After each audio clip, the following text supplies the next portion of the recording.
I don't even know what to say. I mean, this is something that blew my mind, and I want to tell you the story of how I first watched it, but what motivated you? I mean, how did you come up with this concept? All the concepts that we come up with, Ahmed, are really focused on just one point. So the studio comes to us, says we want to promote Carrie. So what we do is we distill it, like what is the stickiest element of this whole movie? And we felt it was the telekinetic powers. So we focused on that. And our MO is to really put these things in the real world. So we put telekinetic powers in the real world, hipster coffee shop, good as place as any. Of course. And so we kind of mashed up the two and came up with this idea. And of course, a hipster coffee shop, I would even argue it's the perfect setting for something like this in terms of the reactions and the feel. I could certainly relate to it. And I just want to tell you, I was in Istanbul in the airport coming back to the States. And my friend from Lebanon, all the way in Lebanon, sent me the video. Carlos sent it to me. He posted it on Facebook, as people do. That's how things go viral. And I started watching it. And my reaction must have been so visceral because I'm sitting in this lounge and everyone around me is watching me react. They come by. I have like a group of people huddled around me from all parts of the world, and they're starting, these strangers are asking me to share it with them. They're giving me their email addresses. Of course, I shared it on Facebook and what have you. I mean, I have to ask you, how does something like this go viral? You know, everyone's trying to go viral, from you know, individuals to companies. How do you do it? What's the secret? Can you tell us? Well, I think you touched on one point that's really important. And to make something go viral, especially globally, it has to be narrative visually. If you rely on something that, you know, is storytelling by telling versus showing, you know, that diminishes it. So one key point is that it has to tell a story with the volume off.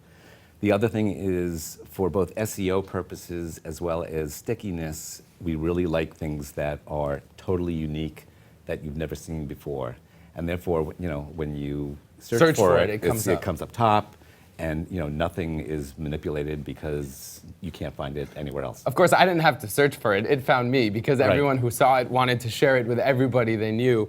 But how did you find the actress? I mean, she was really compelling. I mean, it was so believable. Right. And how important is that believability? Believability is key to everything we do, and there's so much nuance.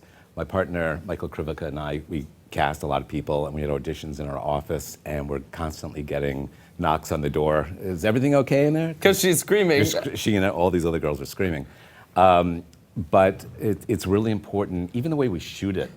It was sort of serendipitous, but when the camera caught the stuntman banging the wall, it shook.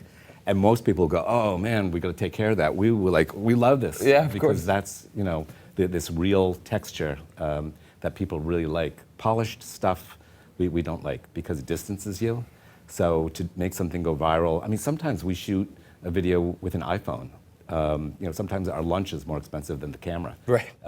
But even if it's for a major movie, it just really helps make the connection. Well, and I want to ask you about, you know, how much it costs and what have you, because it again blew my mind. But why a hipster cafe in New York, or why that one? I mean, I can imagine that there were so many variables you had to control, like you do on any shoot. Right. You know, the weather, you know, the setup, the shots, blocking the shots. Tell us why this one.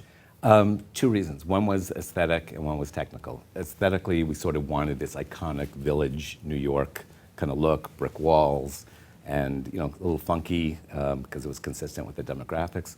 We also needed a wood floor so we could screw things into it. We needed high ceilings because we had to fly somebody up in the wall.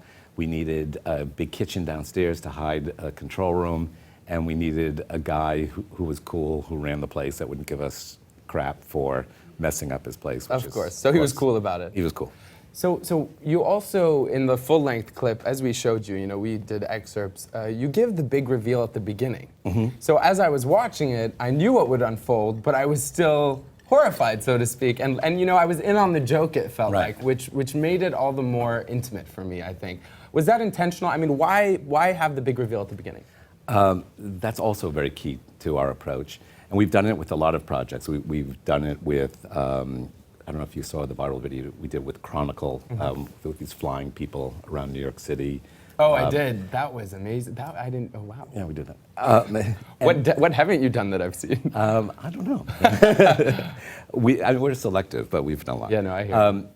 We feel that if you share the video up front with the audience and they're in on it, and they see the process, even the tech elements, that they're along for the ride and they're sort of complicit with you and to see what's going to happen. Yeah. We're totally against, us and them, like a TV commercial where it's hands off. We want to share what we're doing, and that sort of engages the audience much more.